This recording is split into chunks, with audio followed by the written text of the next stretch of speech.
इतनी बात पढ़ने के बाद अब आ जाता है रिप्लिकेशन। रिप्लिकेशन का मतलब डुप्लीकेशन, डीएनए से डीएनए बनना। देखो सुनो क्या होता है, कभी भी जब जेनेटिक मटेरियल की बात करते हैं तो जेनेटिक मटेरियल क्या होगा तुम्हारा, डबल स्टैंडर्ड। फिर ये क्या करेगा, डबल स्टैंड दोनों क्या हो जाते हैं, सेपरेट हो जाते हैं जब क्या कराना होता है, रिप्लिकेशन। सेपरेट हो गए, सेपरेट होने के बाद करेंगे क्या, ये फिर एक नया स्ट्रैंड बना देते हैं। क्या बना देते हैं, नया स्ट्रैंड। क्लियर हो गया, तो नया स्ट्रैंड बना दिए, यानी कि पहले तुमको ने क्या किया, डबल स्ट्रैंड को क्या बनाया, सिंगल स्ट्रैंड में। और ये जो स्ट्रैंड है वो किसकी तरह काम करेगा, एक्ट एज टेम्पलेट। किसकी तरह, टेम्पलेट की तरह। ये वाला भी किसकी तरह काम करेगा, एक्ट एज टेम्पलेट। देखो टेम्पलेट कुछ नहीं होता है, जिससे टीपा जाता है उसको टेम्पलेट बोलते हैं। टीपना समझते हो ना, नकल करना। तो यानी कि इसी को देख करके ये वाला बनेगा। काहे देखेगा, क्यों देखना जरूरी है, समझना ध्यान से। हम एक क्या करते हैं, मान लो इस वाले डीएनए को बनाते हैं। मान लो ये जो डीएनए है इसका जो नेचर है वो क्या है, ACCGGT। क्लियर। अब इसके सामने जब नया बनने आएगा तो हमेशा कॉम्प्लीमेंट्री रूप में आएगा, यानी कि ये नया बनाया हमने तो देखना ए के सामने हमेशा कौन पेयरिंग करता है, AT GCGC। बोलो सही ना, CG, फिर क्या बोलोगे, बोलो सही है ना। और ये क्या ए, यानी कि अगर इसको देख करके न बनाया जाता तो क्या बन पाता, क्या दूसरा स्टेट नहीं बन पाता। इसी को कॉम्प्लीमेंट्री बोलते हैं। कॉम्प्लीमेंट्री मतलब एक दूसरे के पूरक, दोनों एक दूसरे के बिना नहीं है, क्योंकि अकेले एग्जिस्टेंस ही नहीं है उसका, क्योंकि अनस्टेबल है। तो इसका मतलब एक दूसरे के पूरक हो गए, और ये इसको देख करके नया बनेगा, यानी कि ये जो नया बना रहा है वो इसको देख करके इसको टीप रहा है। नहीं समझ में आया, तुम नकल किससे करते हो, टीपते किससे हो, जो लिख चुका हो। ऐसा थोड़ी ना बगल में खुद बैठा हुआ है, बगल में से टीप रहे हो। टीपा किससे जाएगा, जिसने लिखा होगा। तो टेम्पलेट स्ट्रैंड वो होगा जो पहले से बना होगा, उससे टीपा जाएगा और नया बनेगा। क्लियर हो गया, तो इसलिए इसको क्या बोलेंगे, टेम्पलेट। सेम इसी तरह भी अभी बना बना के खुद देखना है, बस आज बस इतना समझ लो टेम्पलेट क्या हुआ। और इसके साथ जो पेयरिंग करेगा वो कैसी पेयरिंग करेगा, ए के साथ टी, तो इसको बोलेंगे कॉम्प्लीमेंट्री। तो इधर सुनो, एक पेरेंटल है, पेरेंटल मतलब पुराना, पिता से जो आया वो मेन वाले से आया। तो देखना यहां पर इसमें से दोनों अलग, तो एक तो पेरेंटल है पुराना है, एक क्या हो गया नया।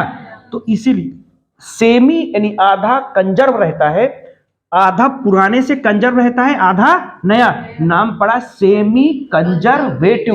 इसको दिया किसने था, मेसेल्सन एंड स्टेल ने। The experimental proof in Escherichia coli, E coli, जहां पाओ ई कोलाई, है ना। केमिस्ट्री में जहां मिले कोई आंसर देने के लिए और ना समझ में आए तो क्या बताते हो, रेजोनेंस, ड्यू टू रेजोनेंस।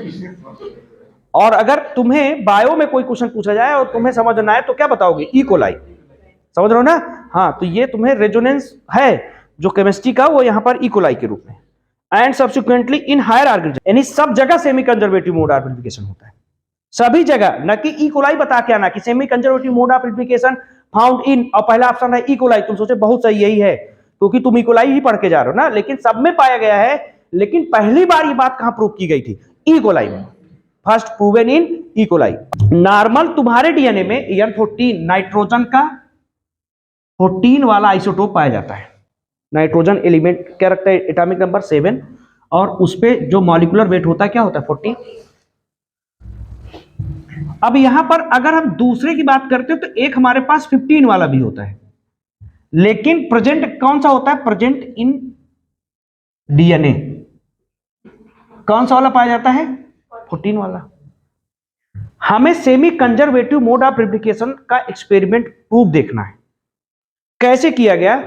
तो देखो क्या है, हम EN15 के कलर को किससे दिखा देते हैं, ब्लैक से। हमने अपना नॉर्मल डीएनए लिया, ध्यान से देखते चलना, और वो EN14 का था, बोलो। अब उसको हमने ग्रो कराया, grow in medium of EN15 के, यानी कि अब जब इसका नया डीएनए बनेगा, बोलो नया डीएनए बनेगा, तो देखना ध्यान से सुनते जाना, इस चीज को यहां पर हम लिख नहीं रहे लेकिन तुम्हें दिखा दे रहे हैं। जैसे मान लो अगर ये अब N15 के मीडियम में ग्रो करेगा तो पहली बात तो एक पेरेंटल तो रहेगा ही ना यार, तो और एक क्या बन जाएगा, नया वाला कौन सा बन जाएगा, 14। यानी कि ये जो दोनों आए N14 और N15 लेके आए, वो दिक्कत। अब इसने फिर से अपने आप को क्या किया, रिप्लिकेट कराया। तो समझना ये तुम्हारा ब्लू वाला जो था वो पेरेंटल था, और इससे कितने अलग होकर के बने, ये ब्लैक वाला एक और बन गया। सब अलग अलग होंगे ना, जैसे 1 से 2 होते हैं वैसे अब 2 से कितना होगा, 4। अब नया फिर से बन जाएगा तुम्हारा। यहां पर ये N14 और N15 दोनों बने, लेकिन यहां पर N15 भी पूरा कंप्लीट बना और यहां पर भी नीचे भी N15 बना। यानी कि तब तुमने कुछ देर ग्रो कराया तब जाके तुम्हें प्योर कौन मिला, N15। अब जब ग्रो इन मीडिया N15 तो हमने एक पूरा डीएनए ऐसा बना लिया जो क्या था, N15 और N15 का था। क्लियर? जब तुमने N15 या 15 के बना लिए हैं, अब इसको वापस कहां ग्रो कराना है, ग्रो इन मीडियम N14। तुम्हारे अंदर बहुत तेजी से आग लगी होगी कि जब इसको वापस N14 में ग्रो कराना ही था तो N15 में क्यों पहुंचाया गया। तो वो इसलिए जिससे तुम ये देख सको, क्योंकि देखो हैवी आइसोटोप है और ये क्या करेगा, बताता रहेगा कि मैं अलग हूं। अब क्या बताएगा अलग हूं करके, देखो बताते हैं। ये तुमने क्या किया, रिप्लिकेशन की शुरुआत की। हमने बोला क्या, पहले दोनों अलग होकर के कितने टेम्पलेट बन जाएंगे, 2। ये जनरेशन 1 पैदा कर रहे हैं। अब यहां से ये जो तुम्हारा है इसको बोलेंगे जनरेशन 1, G1 अभी लिख रहे हैं, ठीक। और ये क्या हो गया बोलो, एक नया बन गया तुम्हारा ये वाला। अब ये जो कहलाए, ये क्या कहलाया, है ना, N14 N15 कितने बन गए टोटल, 2, सही ना। तो ये बन गए 2 N14 N15। देखो इसको बोलते हैं हैवी, N14 को लाइट, क्योंकि एटॉमिक मास क्या है, कम है, एटॉमिक मास ज्यादा तो इसको हैवी। और ये लाइट और हैवी के बीच में है, इसलिए बोलेंगे हाइब्रिड। इसको क्या बोलेंगे, हाइब्रिड। सही चल रहा है अभी तक? अभी तक कोई दिक्कत तो नहीं किसी को हुई है? अगर नहीं हुई है तो अब नहीं होगी दिक्कत। अब कंटिन्यूअस, अच्छा ये कितना, ये इतना जो टाइम लगता है वो कितने मिनट का लगता है, 20 मिनट का टाइम लगता है। फिर सुनना, अब ये डिवाइड करेगा तो क्या हो जाएगा, अब बताओ कितने टेम्पलेट बनेंगे। और जनरेशन जो बनने जा रही है वो कौन सी बनने जा रही है, G2। अब नया बनेगा तो हमने क्या बोला, ये नया बन गया, और नया कौन सा हो गया, N14 वाला। तो बताओ यहां पर हाइब्रिड कितने मिलके आ रहे हैं, बोलो हाइब्रिड कितने हैं, 2, 1 और 2। लाइट कितने हैं, 2। सही चल रहा है अभी तक? ये G2 में टोटल 2 है और G2 में टोटल 4 हैं, G1 में कितने हैं, 2। नंबर ऑफ प्रोजेनी या नंबर ऑफ जो फॉर्म डीएनए। कितना मिनट यहां पर भी लगा, 20 मिनट। आ जाओ, अब ये 4 डीएनए है डबल स्टैंडर्ड के, तो टेम्पलेट कितने बनेंगे टोटल, 8।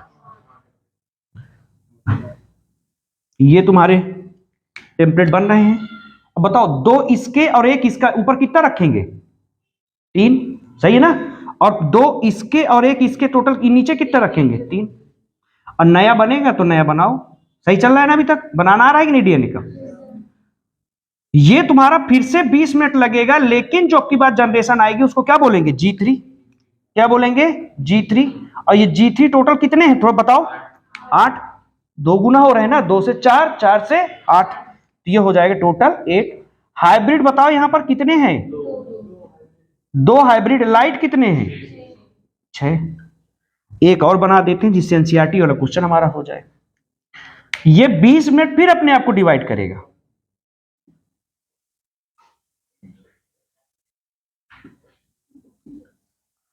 बीस मिनट अपने आप को डिवाइड करेगा, तो तुम्हें 2 ब्लैक बना दो। देखो ऊपर कितने बनेंगे, और 2, 2 4, 2 6, 1 7, सही ना। तो फिर जो आगे बनेंगे वो हम बना नहीं रहे अब, G4 में 8 दूनी कितना बनेगा? 16। 16 हाइब्रिड कितने होंगे? क्योंकि यही दो हाइब्रिड बनाएंगे। अब बाकी क्या होंगे? लाइट कितने? 14। आई बात समझ में? सुनना ध्यान से।